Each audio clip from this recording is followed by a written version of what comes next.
Selamat pagi Pak Posma, selaku dosen manajemen portofolio. Perkenalkan, nama saya Ivander Noel Situmorang dengan NIM 223111578. Di sini saya akan membahas tentang The Capital Asset Pricing Model.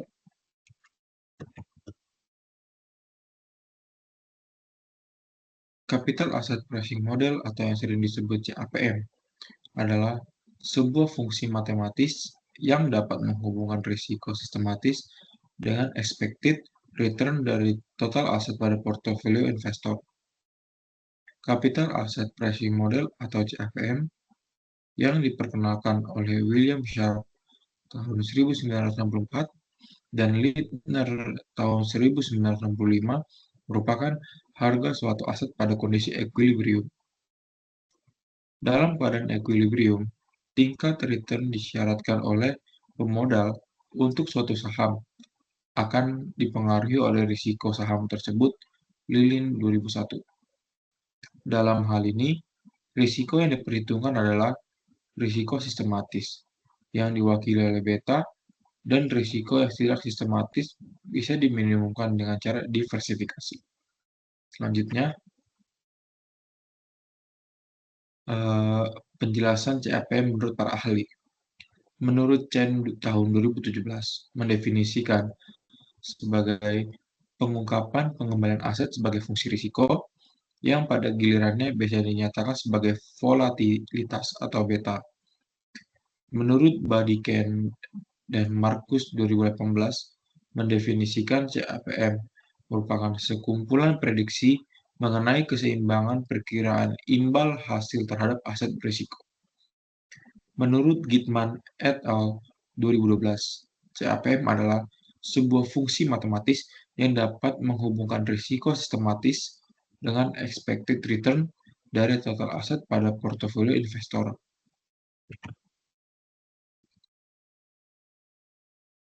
Selanjutnya, manfaat CAPM. Yang pertama, melihat hubungan risiko tiap aset CAPM. CAPM digunakan agar bisa melihat gambaran risiko dari setiap aset.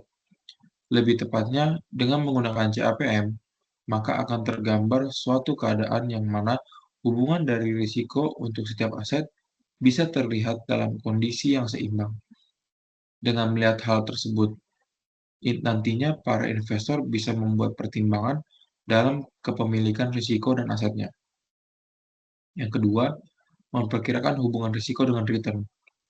CAPM adalah salah satu cara yang sangat efisien dalam mengetahui risiko dan juga return. Artinya, CAPM bisa merefleksikan secara jelas keterkaitan risiko dengan return yang diharapkan. Dengan menggunakan CAPM, maka para investor bisa melihat risiko hasil berupa risiko sistematis. Selanjutnya, asumsi CAPM. Yang pertama, tidak ada biaya transaksi.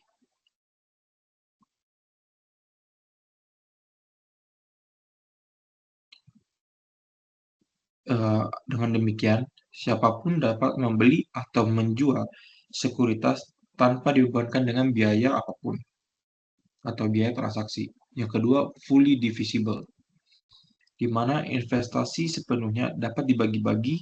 Dengan kata lain, investor dapat berinvestasi sekecil apapun pada seluruh jenis sekuritas. Yang ketiga, tidak ada pajak penghasilan, yang artinya investor akan merasa indifferent antara memperoleh dividen atau memilih capital gain. Yang keempat, investor tidak dapat mempengaruhi harga saham dengan tindakan membeli atau menjual saham. Yang kelima, investor tidak bertindak atas pertimbangan expected value menggunakan standar deviasi return. Yang keenam, diperbolehkan short sales, yang artinya investor dapat membeli dan menjual sekuritas dalam waktu yang singkat dengan mengharapkan capital gain. Yang ketujuh, terdapat riskless lending and borrowing rate, yang artinya investor dapat menyimpan dan meminjam aset dengan tingkat bunga yang sama. Yang kedelapan, pengharapan yang homogen. Investor sepakat mengenai expected return, standar deviasi, dan koefisien korelasi antar return. Dan yang terakhir, semua aktiva dapat diperjualbelikan. Selanjutnya, persamaan CAPM. Persamaan risiko dan perolehan equation risk and return adalah RS sama dengan RF dibagi RP, di mana RS adalah expected return on a given risky security, dan RF adalah risk-free rate, yang RP adalah risk premium. Jika beta adalah ukuran dari hubungan paralel dari sebuah saham, biasa dengan seluruh tren dalam pasar saham. Bila nilai beta sama dengan 1, artinya adanya hubungan yang sempurna dengan kinerja seluruh pasar, seperti yang diukur indeks pasar atau market index. Yang contohnya, nilai yang diukur oleh Dow Jones Industrials dan Standard and Poor's 500 Stock Index. Yang kedua, bila beta lebih dari 1 artinya saham cenderung naik dan turun lebih tinggi daripada pasar. Yang ketiga, beta kurang dari 1 artinya saham cenderung naik dan turun lebih rendah daripada indeks pasar secara umum atau general market index.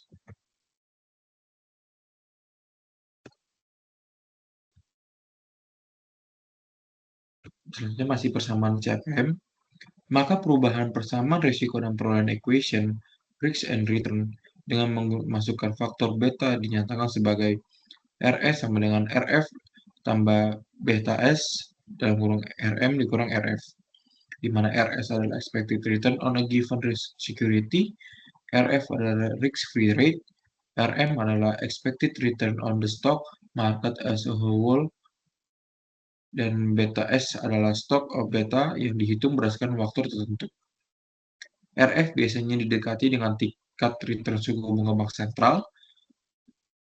BS didekati dengan menghitung data time series saham dengan data return pasarnya. Yang ketiga, RM didapatkan dengan meramalkan return IHSG. Selanjutnya, Security Market Line atau SML. Garis pasar sekuritas atau SML merupakan kondisi keseimbangan semua portofolio yang terletak pada garis lurus hubungan antara risiko yang diukur dengan beta dengan return. Dengan demikian, SML dapat dirumuskan sebagai berikut menurut Zubir 2013.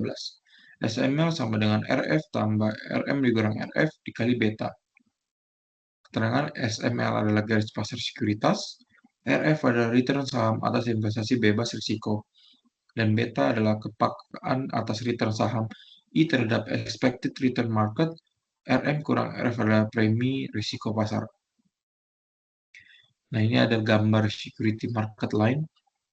Risiko yang berasal dari hubungan antara return suatu saham dengan return pasar, faktor-faktor yang mempengaruhi beta diantaranya cyclicality, yaitu seberapa jauh suatu perusahaan mempengaruhi perubahan kondisi makroekonomi. Semakin peka terhadap kondisi, maka beta akan semakin tinggi. Dan operating leverage, yaitu proporsi dari biaya perusahaan yang merupakan biaya tetap, serta financial leverage, yaitu proporsi penggunaan utang dalam struktur pembiayaan perusahaan. Koefisien beta dapat ditentukan dengan formula sebagai berikut.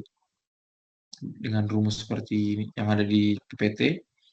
Menurut Badi et al. 2014-2308, formula untuk menyatakan tingkat risiko sistematis suatu sekuritas sebagai berikut. BI sama dengan COF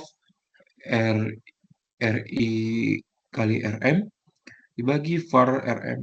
Keterangan di mana BI adalah beta saham, COF merupakan covarian, VAR merupakan varian, dan RI adalah return saham, dan RM adalah return pasar.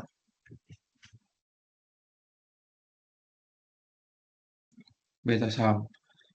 Beta menghubungkan covarian dari sebuah aset dengan portofolio pasar dengan varian dari portofolio pasar dan didefinisikan sebagai laba yang diharapkan CAPM atau hubungan beta. Teori ini mengajukan sebuah hubungan linear antara resiko aset dan tingkat laba yang dibutuhkannya. Yang A, beta saham dan beta portofolio. dapat lihat bahwa tidak berisikonya suatu portofolio tidak memiliki hubungan sederhana dengan risiko aset dalam portofolio tersebut, namun portofolio beta dapat itu seperti juga taksiran pengembalian portofolio. Yang B, faktor tunggal dan banyak faktor. Faktor tunggal adalah model yang berkaitan dengan return pada setiap sekuritas atas return pada indeks pasar. Faktor tunggal membagi dua return sekuritas ke dalam komponen, yaitu unique part dan market related part. Unique part sebagai micro event mempengaruhi perusahaan secara khusus, tapi tidak secara umum. Di lain sisi, market related part adalah macro event yang mempengaruhi keseluruhan perusahaan. Selanjutnya, capital market atau CML. Garis pasar modal atau CML merupakan garis yang menghubungkan antara risiko total yang diukur dengan deviasi standar dengan return portofolio yang efisien. Garis lurus lain yang mengacu pada capital market atau CML menggambarkan kondisi equilibrium yang berlaku dalam pasar untuk portofolio efisien yang mengandung portofolio optimal dari aset berisiko dan aset bebas risiko. Asumsinya, pada pasar yang seimbang, semua investor akan berinvestasi pada portofolio karena portofolio M merupakan portofolio aset berisiko yang optimal. Selanjutnya, jika ditarik garis dari titik RF ke titik L dan menyinggung titik M, maka pilihan investor akan berada pada titik-titik tertentu di sepanjang garis RF kurang M. Dan ini ada gambar capital market lain yang menampilkan efisien Frontlayer.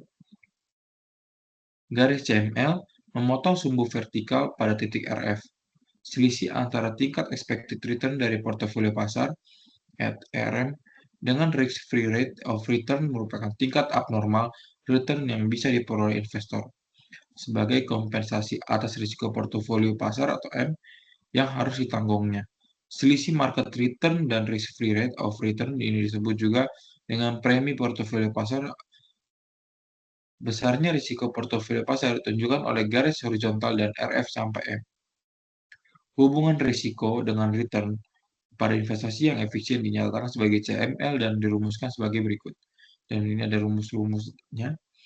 Selanjutnya, kombinasi expected return dan risiko yang efisien akan terletak pada CML dengan persamaan garis seperti pada persamaan 3, di mana RM dikurang RF dibagi divisi standar M. Undervalued dan overvalued.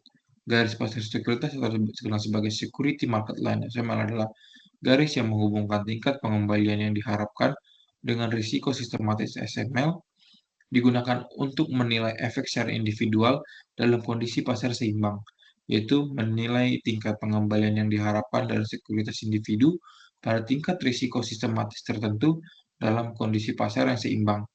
Harga sekuritas harus di SML, tapi seringkali harga sekuritas tidak di SML karena nilainya terlalu rendah atau dinilai terlalu tinggi. Undervalue atau kondisi di mana tingkat pengembalian yang dibutuhkan lebih besar dari tingkat pengembalian yang diharapkan oleh investor. Sedangkan overvalue adalah tingkat pengembalian lebih rendah dari tingkat pengembalian yang diharapkan oleh investor. Selanjutnya, saham undervalued atau efisien adalah saham dengan tingkat return individu lebih besar dari tingkat return yang diharapkan.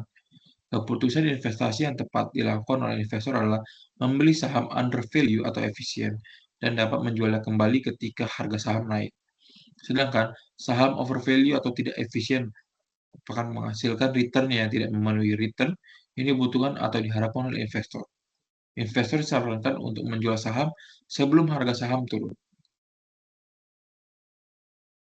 Sekian dari presentasi saya. Apabila ada kata salah kata, mohon dimaafkan. Terima kasih.